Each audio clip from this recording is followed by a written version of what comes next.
समय का इंतज़ार करना बंद करो। एक बार एक गांव में एक साधु रहता था जो भगवान पर बहुत विश्वास रखता था।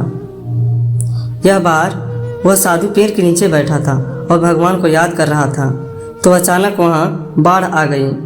चारों तरफ पानी ही पानी। सब लोग अपने आप को बचाने के लिए ऊपर पहाड़ की तरफ भागने लगे। उनमें से एक आदमी देखा कि इस हालत में भी साधु जी भगवान की तपस्या कर रहे हैं। वह सोचा कि ये अपने आप को बचाने के लिए कहीं क्यों नहीं जा रहे हैं, तो उससे साधु से बोला, अरे आप कहीं जा क्यों नहीं रहे हो? आप भी मेरे साथ ऊपर पहाड़ की तरफ चलो, नहीं तो डूब जाओगे। साधु बोले, अरे हमें क्या होगा, मैं भगवान की इतनी तपस्या करता हूँ, मुझे कुछ नहीं हो सकता, मुझे भगवान अपने आप बचाएगा। धीरे धीरे पानी साधु के कमर तक आ गया। अब लोग वहाँ से नाव लेकर निकलने लगे, तो उनमें से एक साधु ने कहा, अरे पानी आपके कमर तक आ गया है, आप हमारे साथ चलो। तो साधु ने कहा कि नहीं नहीं, मुझे अपने आप बचाएगा।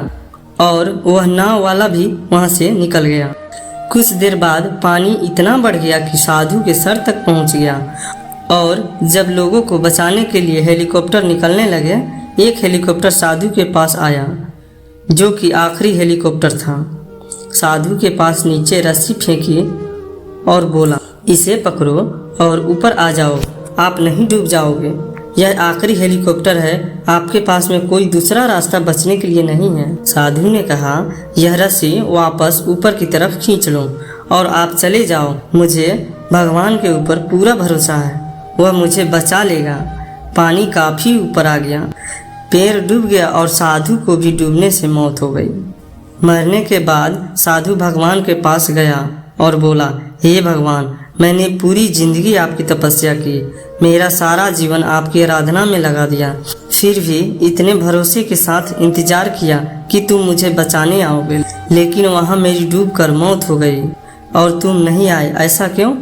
भगवान बोले, मूर्ख इंसान, एक बार नहीं 3 बार आया था, वो तीनों बार मैं ही था। पहला पैदल, दूसरा नाव के द्वारा और तीसरा हेलीकॉप्टर के द्वारा, लेकिन तुमने मेरा एक भी अवसर पहचान नहीं पाया।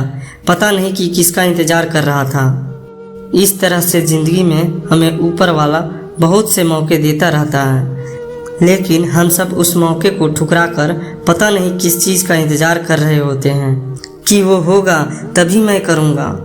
और इस बात पर अड़े रहने से एक वक्त के बाद वो मौका हाथ से निकल जाता है और हम कुछ कर नहीं पाते हैं। तो किसी भी अच्छे समय का इंतज़ार मत करो।